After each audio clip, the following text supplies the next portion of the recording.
Ang pagiging Valley of Colors ng La Trinidad Benguet ipinamala sa 42nd Strawberry Festival.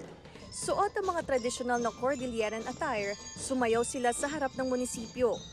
Ipinapakita rito ang ritual ng pasasalamat, nagpasikat din ang drum and lyre bands. Agaw pansin ng parada ng mga naggagandahang float na karamihan ay gawa sa bulaklak at indigenous materials. May dinisenyohan ng giant strawberry na simbolo ng La Trinidad bilang strawberry capital ng bansa. May float ng malalaking bote ng strawberry wine.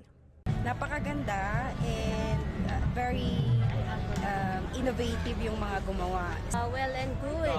Nagbigay naman talaga ng kakaibang talento ang ating mga lahat ng mga contestant. Ayan, so sa experience ko, talagang ang ganda. Ang celebration ng ating Strawberry Festival is a community event and also a tourism event. Gusto nating ipakilala ang ating bayan, that's why dinadaos natin ang mga selebrasyon na ganito to celebrate our One Town One product, just like Strawberry Festival. Highlight din ng festival ang mahigit 12,000 strawberry cupcakes na inihain sa Municipal Gymnasium. Tulong-tulong ang mga baker mula La Trinidad para ihanda ang cupcakes gamit ang halos 500 kilos ng fresh strawberries. Libre ang cupcakes sa unang 100 bisita.